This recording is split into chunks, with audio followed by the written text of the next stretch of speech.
Alright, so hola a todos, ¿cómo estáis? ¿Estáis bien? Espero que todos muy bien. Aquí estamos una vez más haciendo nuestro YouTube Live. Estamos aquí hoy con un tutor británico. Hoy vamos a hablar de un tema muy interesante para todos los que no nos conocen todavía, ¿vale? Yo soy Tiago, esto es la plataforma de Cambly. Cambly es una plataforma que enseña inglés con tutores nativos 24 horas al día. Entonces, si quieres aprender inglés, si quieres empezar, si es desde cero o si ya entiendes algo, pues ya sabéis, aquí en Cambly podéis hablar con los tutores nativos. Entonces, podéis practicar con acentos americanos, británicos, australianos o lo que sea. Y hoy es un tema muy interesante, ¿vale? Pero esto vamos a hablar un poco después. Para los que estáis empezando, vamos una vez más, aquí abajo en la descripción hay un código promocional, ¿vale? Y el enlace del perfil de Nick en Cambly. Entonces, si queréis escoger y tomar una clase con él, está ahí. Pero antes quiero hablar de una cosa muy interesante para vosotros. Si queréis, estamos haciendo un sorteo, ¿vale? Muy interesante. Si queréis ganar un año de Cambly totalmente gratis, aquí abajo en la descripción hay el enlace para hacer clic y participar, ¿vale? Un año de Cambly totalmente gratis, ¿vale? Entonces, aquí abajo en la descripción podéis ver todo ahí. Y si tenéis alguna duda, podéis hacer en los comentarios. Y poner un like para nosotros aquí, por favor, ¿vale? Y queremos también, si tenéis preguntas o cualquier cosa relacionada con las diferencias entre el inglés de Estados Unidos y el inglés británico, hacer unas preguntas ahí y intentaremos contestar de la mejor manera posible, ¿vale? So now we're going to talk in English. So let's go back to English. And so, hello, Nick. How are you? So, how are you doing? Hey, I'm doing great. I'm currently in Medellin, so I escaped the British weather. Oh, no.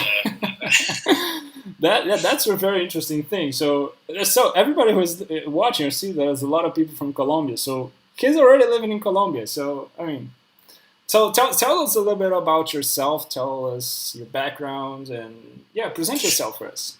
Sure. So my name is Nick. I've been a tutor on Cambly for around 6 months. So I started in January.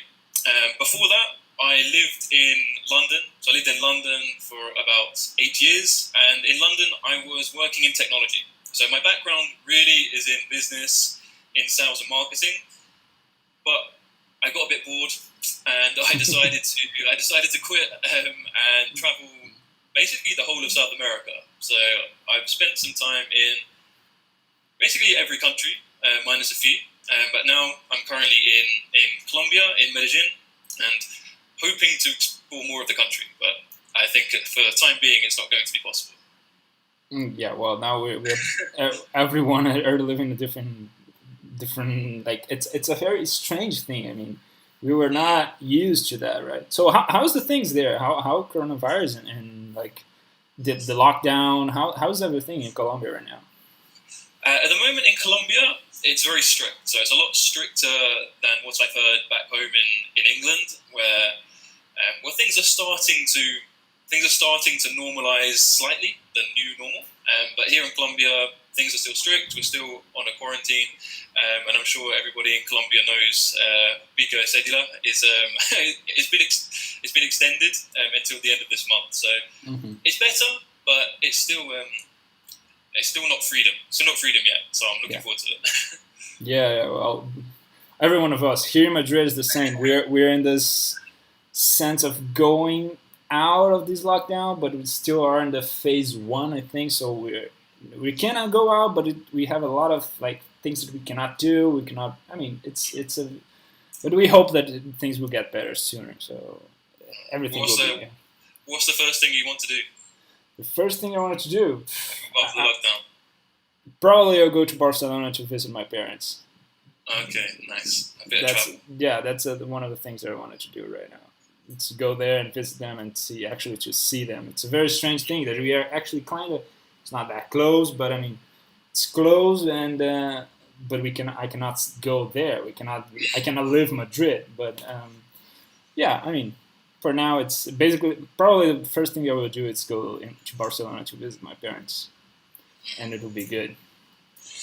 And so today, what we're going to do, it's since we already put it on here in the description and everything, we're going to talk about the differences between the British English and the American English. So I have a background in American English, kind of like this slightly kind of American accent because I lived in California, so there was the place that I learned English.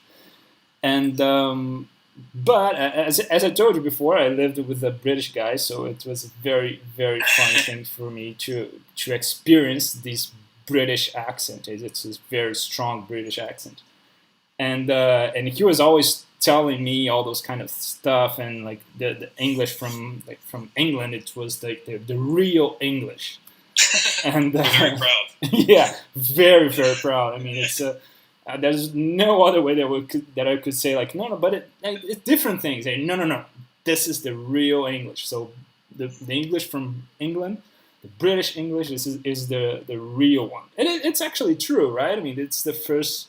It came from England, right? So what is your just to give a little bit your thoughts about like these differences between those two? Okay.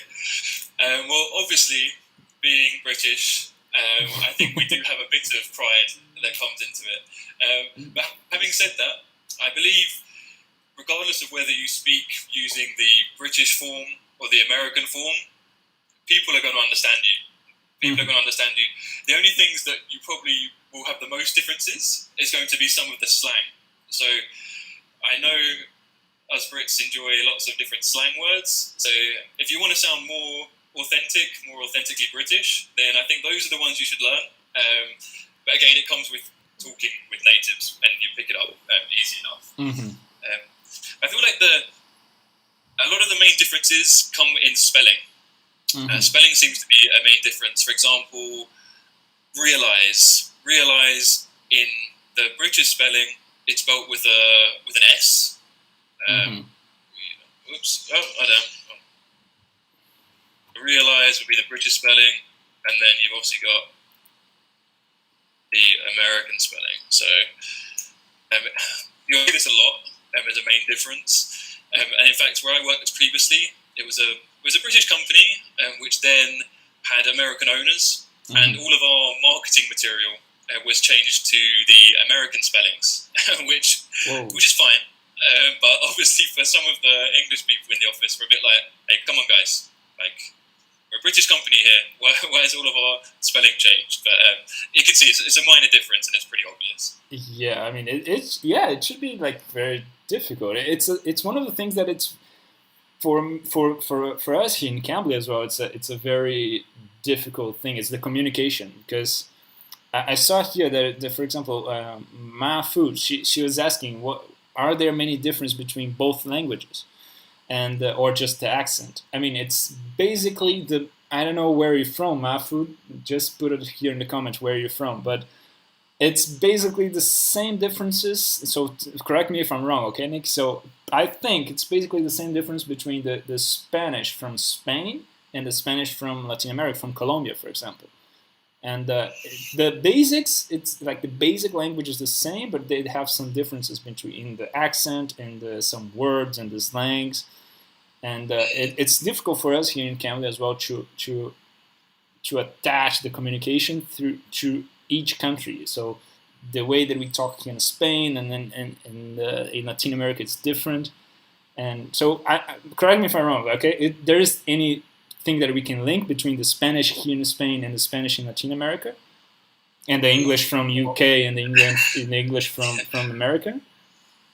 Well, I would say as an okay Spanish speaker myself, I think the differences between Latin American Spanish and the different countries is vastly different compared to Spanish from Spain. So whereas British English versus American English, the difference is a lot more subtle. Like you're going to see a lot of the same words that mean the same thing. Generally, it's maybe just a slightly different spelling, and it sounds relatively similar that you can guess it based on the context that's being spoken about. I think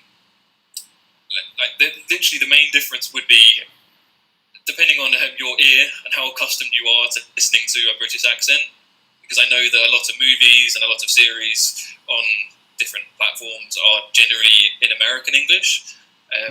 So I find that when people hear my accent for the first time, sometimes it can be a bit tricky, but then after a few sessions on Cambly, the ear adjusts and it's fine. So I don't think for me, there's definitely no right or wrong way to speak. It's basically the same. It just comes down to your goals, and if you want to work in the US, or you prefer speaking with the American accent, then cool. Or if you prefer British, then it's a matter of preference. Mm-hmm. So since you touched in this point, let me ask you a question that it was very interesting for me, because it comes to this guy that I shared an apartment with in the past, and he was a salesman. He's actually still a salesman, and he told me one thing that it was quite interesting that I never thought about it, but he said to me, like, when I'm doing business, when I'm going to sell something, when I pick the phone and call someone, and when they hear the English accent, the British accent, they tend to believe more on me, because the British accent, like, they gave a kind of a more experienced. I don't know. He was always telling me these stories about when they pick the phone and speak with a very strong British accent, people tend to believe more, and he can close more deals because of his British accent. Do you think there is since you already worked in the sales and marketing, do you think there's any correlation between those, or this is just something that he made to believe that he could sell more? You know what? I don't know. I worked mainly in the UK, so I spoke with a lot of UK businesses. However, I could see that being the case. Mm-hmm. I could see it being the case, and this is not. There's no way to say this without maybe being a bit offensive, but I've heard other people say to me that they want to learn the English British accent or whatever it is because they feel it sounds a little bit more sophisticated. And I say that very loosely because I know it's not the case, but that's what I've heard. So perhaps yes, that is the case. Yeah, it was very interesting, and he's actually a very good sales guy. So he could sell anything, and that got my attention. I was like, oh, interesting. And, maybe I should go. I should have gone to the US to sell, and I might have been better. With my accent, I should have done a test. Yeah, that's true. You should test and tell us, and then give me a call and send me like, oh, that worked. It was like, it will be interesting. But it's funny. Let me just give you a one very quick introduction here. Everybody who is watching us on Instagram right now, we are going to finish our live on Instagram, and it will be continuing on YouTube. And then we have a link on our Instagram bio, so just go there and click, and then we go directly to YouTube. Okay, so we're going to continue just on YouTube. Para todos los que estáis en Instagram ahora, cambia, vamos a YouTube y hay un enlace en nuestra bio de Instagram, ¿vale? And one more thing, I wanted to just for everybody, we're going to make a I forgot how to say that in English actually. Sorteo. Competition. Yeah. Well, it's a kind of a competition. We're doing a competition for everybody who's wanted to have 1 year of Cambly for free, and just make sure to click on the link here below. We have the link for our competition. So make sure to enjoy, share with your friends. It will be very interesting. So yeah, what you were saying? Sorry for interrupting you. Yeah, I was just saying that it's quite funny. I've been to the US a few times, and with my family actually. So I was a bit younger, and we was in New York, and we were obviously talking amongst ourselves in New York, and it was quite bizarre. It was quite funny that sometimes a New Yorker would literally run across the street and then come up and say hello to us. and be like, "Hey guys, like, do you know the Queen?" Like literally the things that we normally laugh about as British people, it actually happens. It was very funny, but they always assume that we know the Queen or that we know one of their relatives that lives in England. Really? No, that's that's interesting. Imagine it's just because you're from England and you should know everybody from the royal family. That's Yeah, exactly. It's a small country. yeah. I mean, it's a How quite. about you, though, Tiago? Do you find? Obviously, I don't know how. I know you live in Europe, so maybe communicate with more British people. But when you were kind of learning English, did you find it easier to understand people with an American accent or British accent? What was your experience? For me, it was basically I was very always was were yeah, it was more American accent. It was more American accent. So I grew up in Brazil, and my mom used to work for an English course in Brazil. And so since I was a very small kid, I had this contact with English, but it was American English, and the videos I mean a lot of the things that we are used to hear and see, and like the music and movies and everything are based on the American accent. And then I went to go to live to California, so it was where I could immerse myself into the English, American English. It was where I learned the most, probably because I was forced to think in English, and so I could not like just ask someone in Spanish. I mean, we can, because there's a lot of people who speak Spanish in the U.S., but um, in some way it was where I was forced to learn. So for me, it was always related to American English and to American accent, because yeah, it was the way I grew up. And then I moved this guy to share their apartment with this guy from England. So that was for me the other experience where I was immersed into the accent from British. So I was like, now I have to understand, because when he was starting to speak fast, especially because when we're having or watching an Arsenal game, he started to speak extremely fast with a lot of slangs. It was like, okay, so just come down and go back, because I couldn't understand a word that he just said. And but it was, and now for me, I'm kind of, as I told you before, I'm kind of used to both. Since yeah, I mean, yeah, I don't know, but here in Europe now I actually hear a very mix of both accents. There's a lot of people from England here, especially here in Spain. There's a lot of British guys here, and Especially on holiday. yeah, yeah, a lot. And especially in the beaches. I mean, there's just a lot of yeah, Already red and sunburnt normally. and as you said in the beginning, most of them, when I start to speak with them, the majority of them just say like, I'm running away from the England weather, so from the English weather. So it's a kind of tricky thing, yeah. But I mean, Yeah, and for and now, that's actually yeah. sorry. Please continue. Please continue. I was going to say that's quite it's quite a British thing to talk about the weather, and I don't know whether this is something common in Latin America. That typically British people like to talk about the weather as a conversation topic. Mm-hmm. And apparently that isn't the case in the US. In the United States, it's quite strange for them to talk about the weather, like when you first meet somebody. Have you experienced that before, Tiago? Yes, yeah, a lot actually, yes. Because yeah, Is it the same in Portugal or in the rest of Latin America?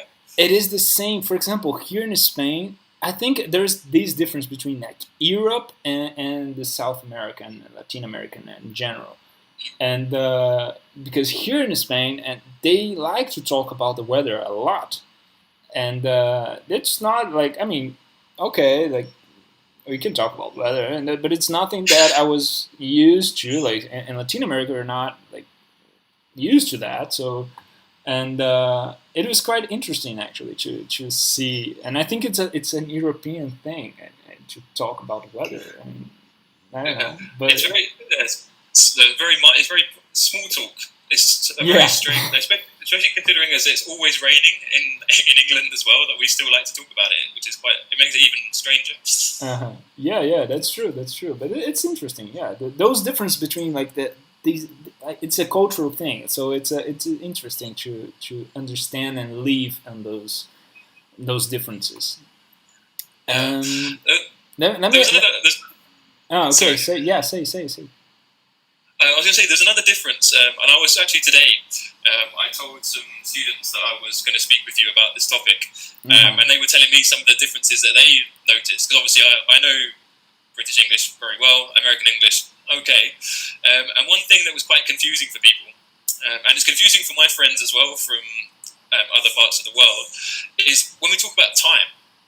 When we talk about time in England, if I was to say to you 2:30, you know what time it is. 2:30 is. But I would often say, or people from England would often say, it's half past 2. Oh yeah. And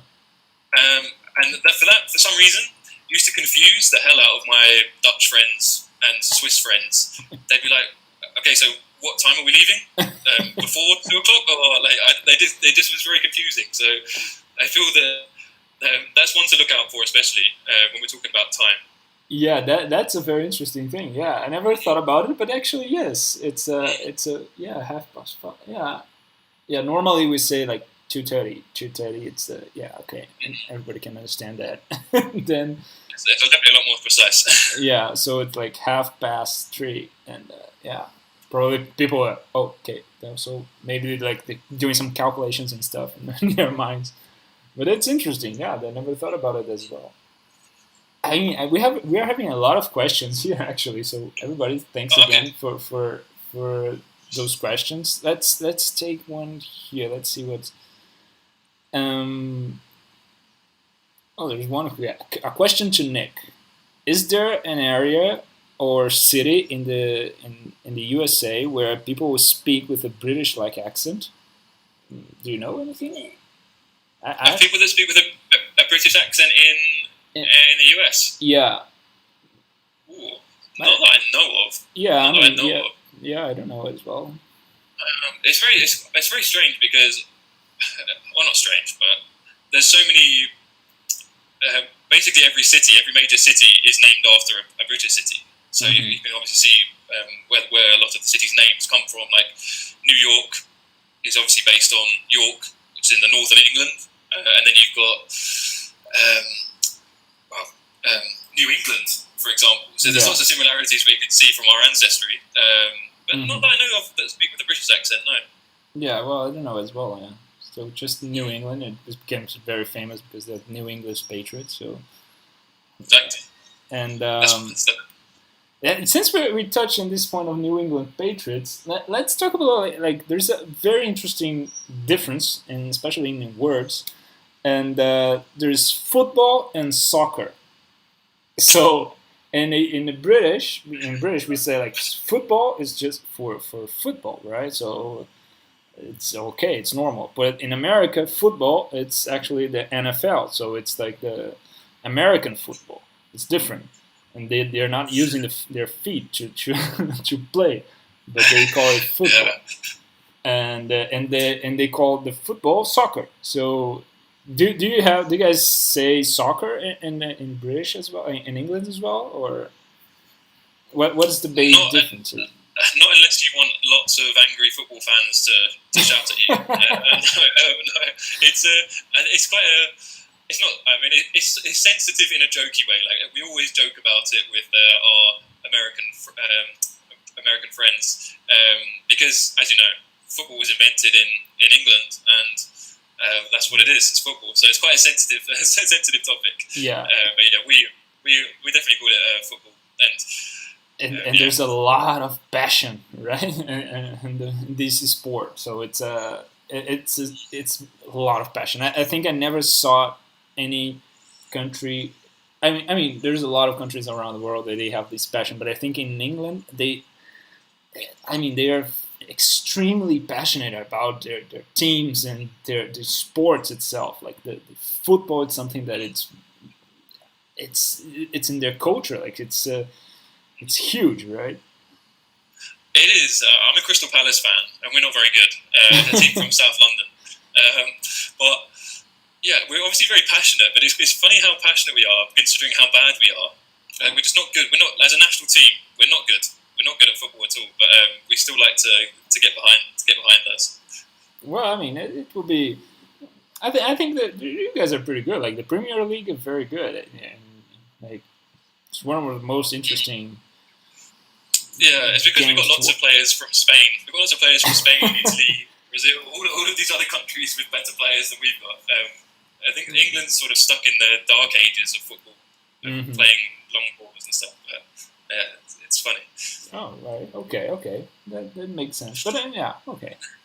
And let's take one more question here because we're having a lot. I seen that we are having a lot of questions related to which it's easier or which accent should I learn. I see here there's a lot of people asking those kind of things. So which one do you recommend to learn, British or American English, or I think which one is the easier? Do you think there's easier way to learn English using British or American English? And what is your thought? I mean, depends on where you want to live, right? Or depends on what you want to. Yeah, I mean, so give me your thoughts about it. I hear this question a lot from basically every single person that I speak to.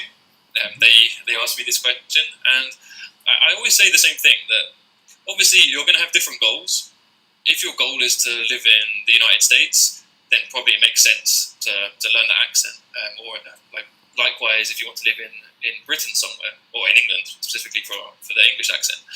But at the same time, I don't think it really matters. It comes down to what you enjoy. If you enjoy watching things in British, or you enjoy that culture, then learn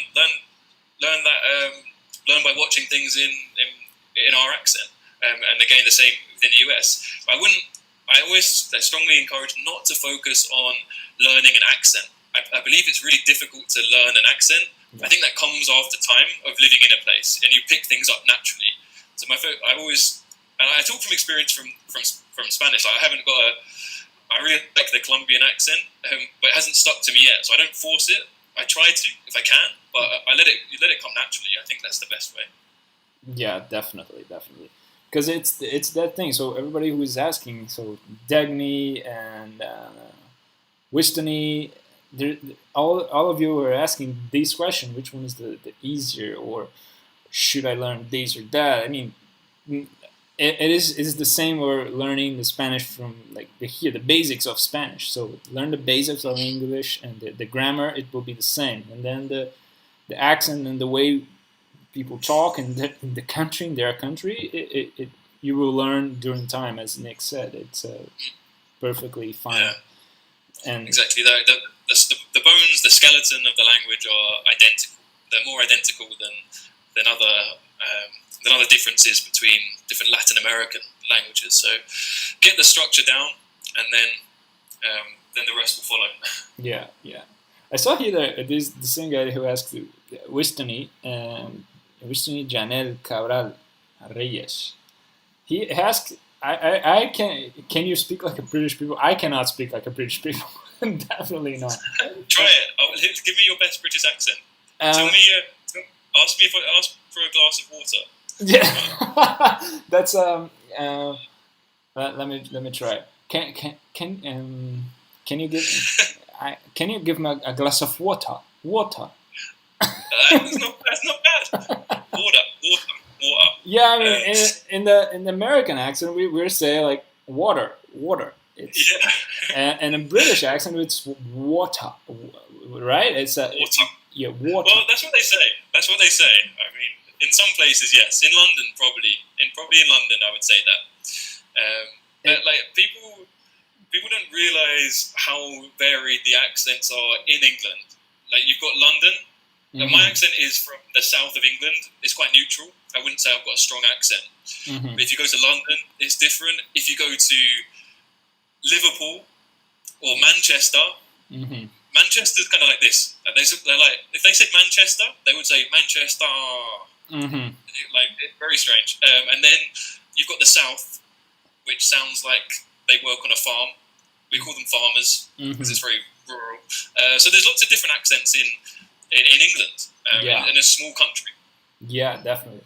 When I met two of his friends of this guy that I was sharing an apartment before, I met two of his friends, and they were from Wales, and they have very. It was a different accent for me because I was like, okay, that this is different. I was used to the London accent where he was from, and I was like, okay, this is very different, and they speak a very different one, and his dad is from Scotland, and it's a completely different English as well. It's like, whoa, this Scottish accent, especially the ones that are the older guys, like it's a very strong accent. It's yeah. My family's from Scotland. I've got some family from there, and yeah, their accent is very strong. Yeah, sometimes it's difficult for me to understand. Yeah. There's actually a very, I don't know if you saw it, but it's a Netflix series that it's called Peaky Blinders. Have you ever saw that? This is a guy from it's a family from I don't know if they're from Liverpool or I don't remember right now, but there is between the series and the story itself, you're having like they have a gang from Scotland, and the guys come and they start to speak in their way. It was like, wow, that's very difficult to understand because I mean I used to watch a lot of series to practice and learn more, and this part was very difficult for me, and it's this way of learning new accents as well. It was very interesting. So it's a very interesting series if you're not know it related to. It's a Peaky Blinders, very good one. You should test. And let me say that we have few more things. I saw there's a very interesting thing as well because in the U.S. in general we say like the things for a household as well now. So vacuum cleaner. So the vacuum cleaner we say vacuum cleaner in U.S. and you guys say Hoovers, right? Yeah, that's right. We say that. There's actually history behind that. We call it a Hoover because the Hoover is actually the name of the inventor of the vacuum cleaner from England. So he called his vacuum cleaner, he called it the Hoover. So it's a brand. It's a brand of Hoovers. Interesting. And so that's basically why it's stuck. And now we even call anything that's a different brand, we still call it a Hoover, regardless. Really? That's very interesting. I didn't know about it.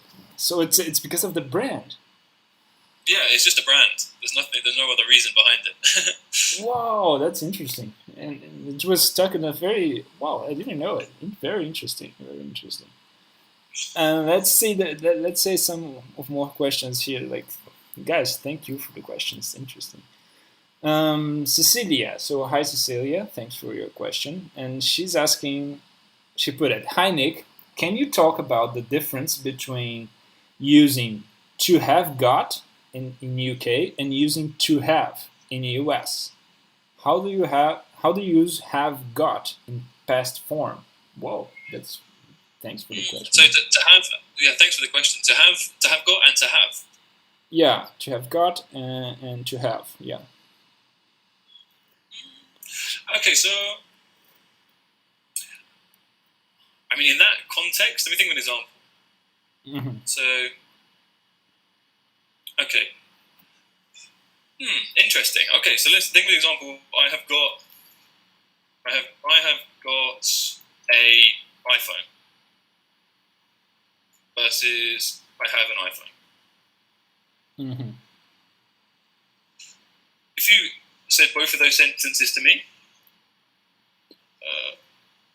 sorry, spelling is awful here. I have an iPhone. Okay. I have got an iPhone or I have an iPhone. Both would mean the same thing. You'd be understood in exactly the same way. Mm-hmm. Do you think there's a common they use more to have got in the UK than in the US? I'm just going through some examples. I know that personally I use the verb to get a lot. So for example, quite often, this may be the same in within US English as well. If you're in a coffee shop, for example, rather than say "Can I have" or something, I would probably say "Can I get coffee?" Mm-hmm. Get a coffee. It's a verb. It's quite a confusing verb because it has so many different meanings. Uh-huh. So I got a cold would mean you could say I have a cold or I got a cold. So I would say I don't know if it's something that we use more in England or British English, but they mean the same thing. So I think it's down to preference. You'd be understood either way. Mm-hmm. Yeah. I mean, it's basically I probably can. I was just thinking about if there's using more in one country or another, but probably you will understand. People will understand you, Cecilia, if you said both of those. Yeah. I think it's something that I find that when people use the verb to get, it means I find that it makes them sound more native because it's something that we use very commonly in English, especially from Britain. So it's not necessary, but there's certain things I find in different languages that help you sound a bit more native if you use them or if you put them into conversation. I think it's one of those type of things. So in this example that you gave us, like I get an iPhone, it will work. Yeah, so I want to get an iPhone. I really want to get an iPhone. Okay. So that was interesting.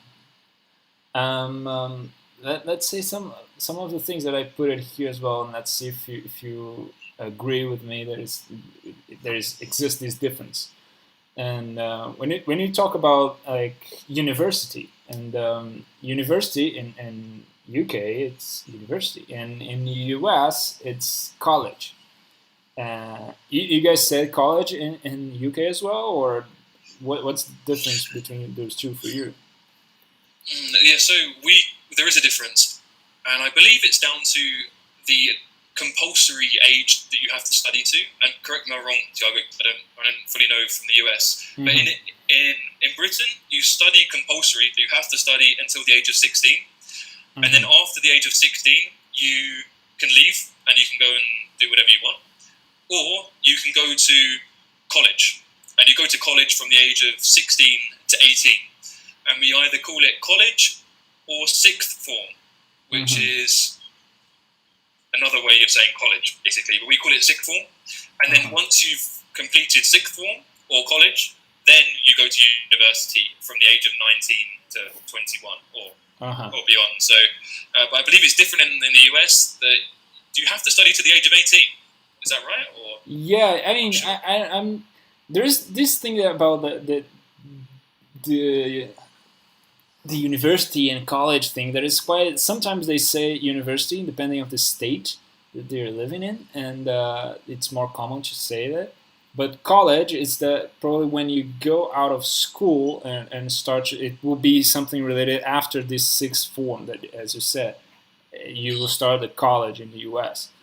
And there's some states, I don't know if they're depending on what you're going to study, they say university. So it's a quite tricky thing. I'm actually not completely sure. But normally it's that, as you said, like sixth form in Britain. In the US, you go out of school and then you go to the college. To go to college. Yeah, exactly. So let's see. Do you have anything that you think it's interesting to share with us about these difference, or a word or an expression? I'd like to. I think there's a few. If you want to learn some British English and sound a bit more British, then I think there's a few things you can say very easily. We tend to add the word mate after every sentence quite often. So rather than saying, basically it means friend. But I would say, how are you doing today, mate? Or what did you eat today, mate? Or do you want to do something later on, mate? It just means friend, but I use it too much. So I try to stop myself. But it's very common. It's a very common thing to say. Yeah, that's true. I realized that when I was living with these guys, and I realized how it's part of the culture to say mate. So it's But I mean, Exactly. I don't think I don't think you need to be careful of speaking or not. I mean, you're from there, you can speak mate a lot, so. Yeah, I find that I just use it too much, and I don't know, it sounds weird. So I try to keep it out of my vocabulary. But there's another few here. Tiago, I'm gonna test you. All right. I'm gonna test you to see all right. So that's if you can get these. Okay. So these are some of my favorite slang words. okay. So if I said to you, I'll give it to you in context. So if I said to you, Tiago, last night's football match was sick. That game was sick. Mm-hmm. What would that mean? So sick. This. Sick. It was good. Yes. Very good. So it's because it was a great game. It was a sick game. It was awesome.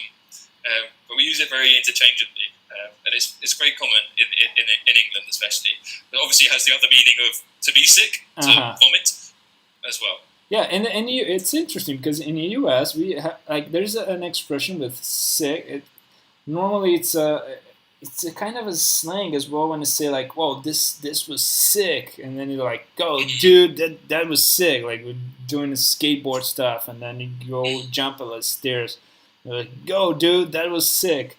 So like it's kind of a cool. So that was cool. And, interesting. Yeah, those definitely interchange. Okay, this one's a hard one, right? This is a very hard one. Oh, right. It's very informal.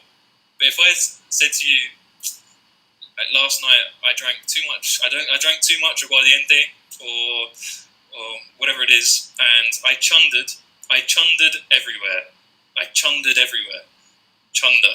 Chunder. No, this one I don't know. I really never heard about it. So this is probably used by a lot of people in university or students. But to chunder means to vomit, to be sick, because you've drunk too much alcohol. Oh. So to chunder. So I chundered a lot. This is interesting. Yeah, no, that I never heard about this one. Yeah. It's a nice word. I last one for you. So if say we're joking around, and I say I'm just taking the piss. Don't worry, I'm only taking the piss. Taking the piss. Taking the piss. Taking the piss. Yeah. So if I say to you, look, it's fine, mate. I'm just taking the piss. Nothing else. I'm making a joke. Yeah, exactly. Yeah. Okay. I'm not serious. I'm just joking around. Okay. It's very common expression. Taking a piss. Yeah, interesting. I never heard about this one as well, but in the context, I thought, maybe it could be that. Yeah. Exactly. Yeah. So a lot of these you can kind of get off from the context as well. Yeah, that's interesting. Yeah, but the Chandra I couldn't figure it out. I started to think about maybe you were like just seeing things or couldn't walk. I don't know. I started to realize some different stuff. But yeah, taking the piss. I like that. It was very interesting. Yeah. And do you have more? Well, let's see. I've got one more. I've got another few if you've got time. But this one I like a lot. It's very common, and it confuses some people from the US. If you think someone is attractive, you can say he or she is fit. So we're not talking about your physique or how in shape you are. We're talking about just whether you think they're attractive or not. So yeah, she's fit or he's fit. It's a very common expression, which can confuse some people. Yeah. It would confuse me because when I saw he's fit because he's like in a very good shape, right? So yeah, interesting as well. And I would never. Can I say like yeah? So you use that when you wanted to say like that girl is beautiful. So you say, "Whoa, that girl's fit." I mean, it's more. Okay, so then I'll probably get into some the specifics. But obviously, it's more like if you're with your friends and you see someone walking down the street on the beach or whatever. He or she is pretty fit. It'd be more like that. Obviously, beautiful is a much nicer way to talk about somebody. Okay. But it's not derogatory in any way whatsoever. It's more of just you could say, "Oh, she's nice looking," or "He's nice looking." It means the same kind of thing as that. Okay. Now I understood. understood. That's interesting. Let's say let's take some of more like these different vocabulary here. Okay. I saw there's a comment from Carolina. Hola Carolina, thank you for your comment. And she said there are a lot of words that are different, right? Like chips and fries. And that's actually true. There's a lot, especially related to food. I think there's a few things that are a few words that are different. So chips and fries, right? Can I? Yeah, there's loads of words that are kind of different like that. Can I share my screen with you? Will that work? Yeah. All right, cool. Let me try this. So I've got a graphic which hopefully will show this. Chrome tab. There we go. It's interesting because now everybody can see how actually the Cambly platform works. So, para todos los que estáis ahí, esto es más o menos como la plataforma funciona, ¿vale? Estamos aquí en una clase de Cambly, ¿vale?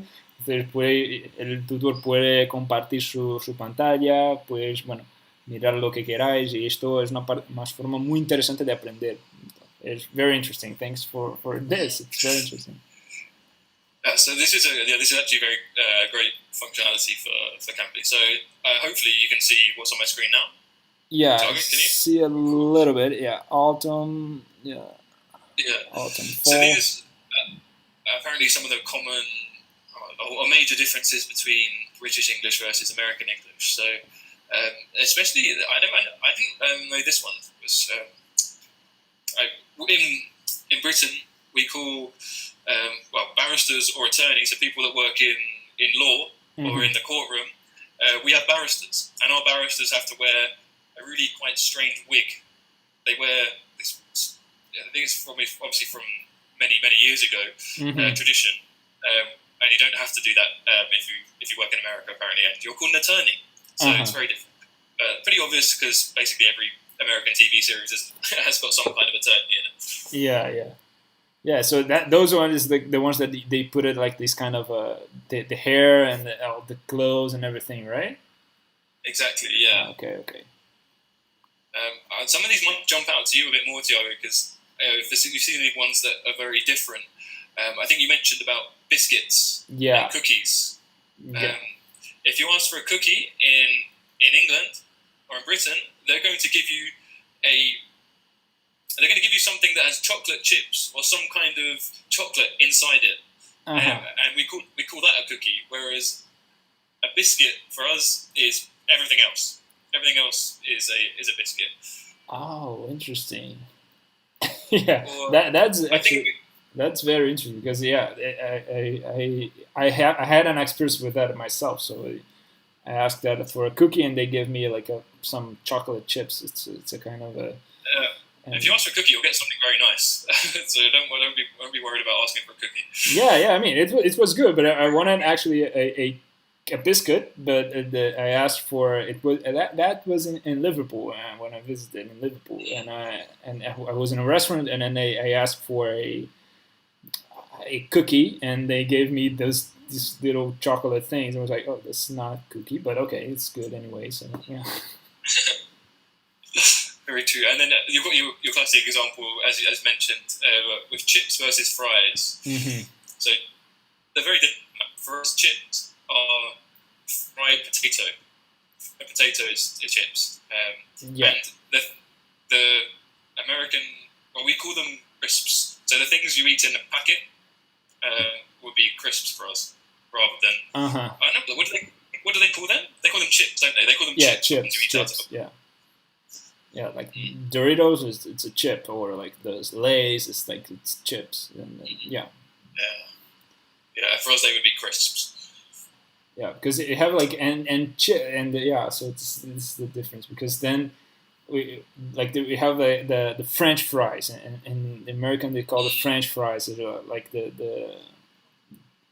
chips that you guys said. So it's interesting. Yeah. If you ordered French fries in England, you would get what you see here in the photo.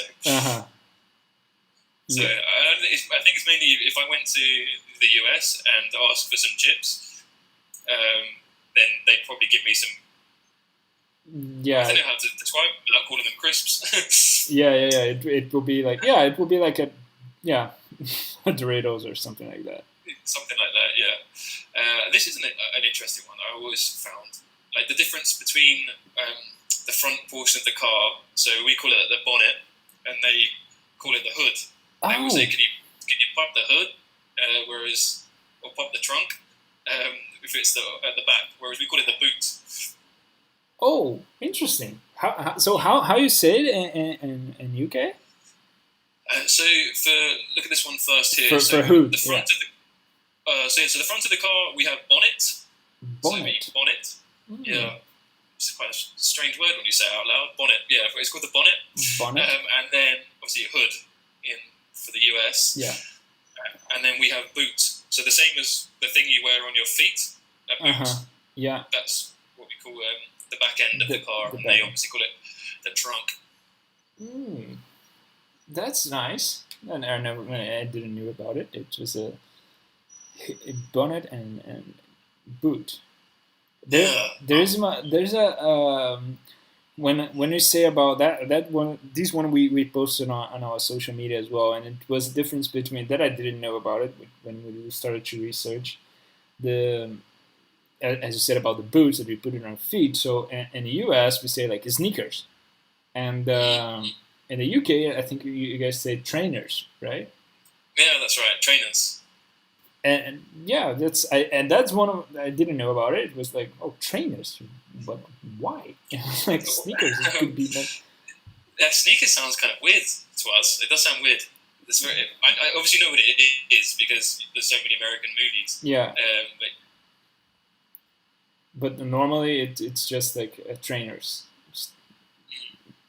This one I didn't know. I'm trying to see if there's any other interesting ones on here.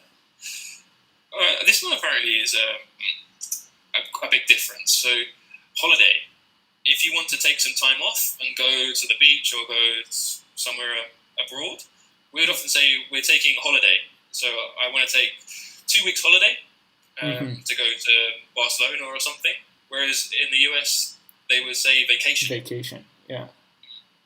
And apparently, also culturally, there's a big difference between how much holiday or vacation is taken in Britain versus the US. In Britain, it's much more acceptable to use all of your holiday days, and we have a mandatory amount that you have to take in a year for it to be legal. And there's also for mothers or new mothers, there's laws that allow them to have a certain amount of paid leave. For having a child, which obviously is the right thing. Whereas I think maybe that's the same in the US. I'm not sure, but the culture in the US, I'm told from my US colleagues, is very much not taking all of your holiday, showing that you're working hard all the time. When we all need to take a holiday, I think that's a difference in cultures, I believe. Yeah, probably. Yeah, because there's this thing about the US in general, like it's like you should work hard and yeah. So because normally for holiday we say like this is like I don't know, let me try to think I don't know, any holiday like Mother's Day. So it will be a holiday. So the Mother's Day, it's a holiday. So anyone is not going to work on this day. And vacation is normally like, okay, now we're going to take 2 weeks vacation. That's right. I also found out recently that Britain has the least amount of holidays compared to any other country. So, like to have a day off for a specific event. We have the least, and I know that in Latin America there's lots. There seems like every other week there's some kind of holiday happening. I don't know about it, yeah, but probably. Here in Spain we have a lot of holidays as well, so it's yeah, I'm really jealous because I'd always see my colleagues working from from Latin America, from the US, or from South Africa, and they'd have days off, and we'd be stuck in the office working still. Yeah, I mean, yeah, but don't worry about it. If you start to look for that, you'll be like, yeah, it was not a good thing. So don't look. Don't go to Instagram. And so let's see. Maybe we can. We're already approaching like almost 1 hour of live, so maybe we can do our last question. What do you think? Yeah. So let's see here. We're having a lot of questions here. So guys, once more, see like if you guys are thinking about learning American or British accent or English I mean, if you want to think about what you want to do, so if you want to go and live in the UK, in London, for example, you should start practice your English with some British accent native speakers because you will have to learn their way to speak.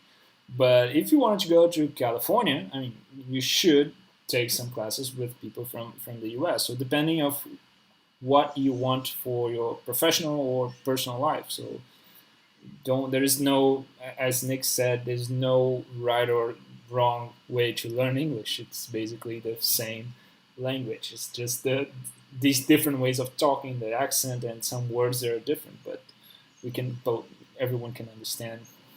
And so that's one of the things. So practice. And if you guys are new, do we have a code here? So if you guys are new here, just make sure to use this code to take your first class. And then you can even schedule a class with Nick. There's his link here in the description. Make sure to click on the link and schedule a class with him. And you can use this code that we're giving you to schedule a class with him. Okay. And so let's see. Maybe you can do our last one. So let's see. Andres Rojas. Andres Rojas. Hi, Andres. Thank you for your question. So let me see if I understood this right. He put it, hello, could you answer this question?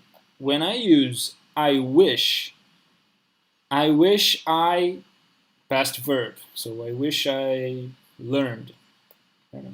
May I use whichever verb or only some verbs? Thanks for your answer. So I wish I followed by a verb. Yeah, a past verb. Yeah. I wish I.